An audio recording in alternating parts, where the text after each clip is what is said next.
Hi, my name is Mena. I'll be teaching education in Peru. Its official name is Republic of Peru. Its form of government is Constitutional Republic. Peru's capital is Lima. Peru has a population of over 30 million, and its official languages are Spanish and Quechua. Its money is a Nuevo Sol, and the major mountain ranges are the Andes. Peru, the people of Peru are a mix of many different cultures, including Indians, Spaniards, and other Europeans, descendants of African slaves and Asians. Most Peruvians follow the Catholic religion introduced by the Spanish. Peru is one of the richest countries in the world in terms of natural resources. Even so, jobs there can be very hard to find, and Peru remains one of the world's poorest countries. Education in Peru is under the jurisdiction of the Ministry of Education. Peruvian children have free access by law to equal primary and secondary education through the ages of 6 and 16. The school year is March through December. Primary school consists of 6 grades over the course of 6 years. The student begins this stage of education at the age of 6 and starts the first of 3 cycles, one every 2 grades. Primary education covers around 95% of children between the ages of 6 and 11. After 6th grade, the students go on to secondary school, so long as they achieve an average rank of 11 out of 20 and have passed at least language or mathematics. After primary school, they move on to secondary school, which is a unified 2-year program from ages 12 through 14. It is divided in 2 tracks. One is academic and one is technical, for a 3-year program from 14 through 16 years old. Secondary education covers around 70% of children between the ages of 12 and 16, but this percentage falls considerably in rural and poor areas.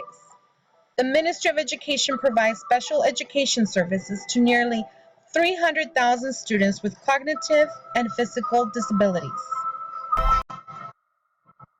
Instruction is taught in Spanish, or it's bilingual, which consists of their native language with Spanish.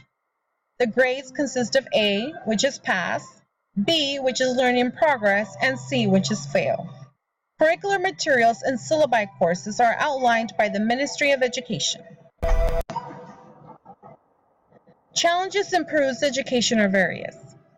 Teachers receive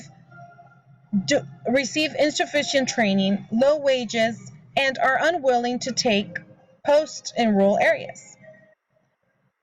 Increase in absenteeism and decreased amount of time dedicated to class preparation or evaluation is another challenge.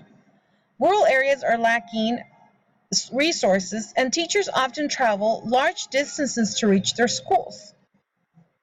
Some movements are being made to solve rural schooling issues, such as multi-grade classrooms or making low-cost materials.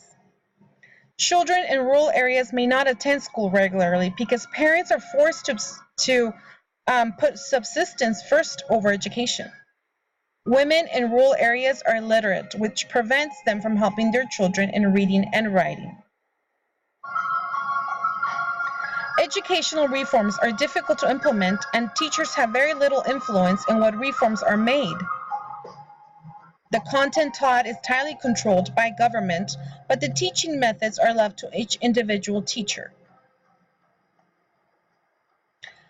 Other challenges are the gender inequalities, which are seen when it comes to completing primary and secondary schooling in rural areas. Boys 13 and 15 who have finished primary school is 10 percentage points higher than that of girls. And in secondary school, the difference is as high as 15 percentage of points. Poor quality of education as well as accessibility impact rural students' dropout rate. Like I mentioned, some movements are being made to solve rural schooling issues. such as multi-grade classrooms or making low-cost materials, but this will also require further professional development for teachers. Peruvian leaders see education as a vital force in economic development and are attempting to improve Peru's quality of education as well as accessibility. Thank you for your attention.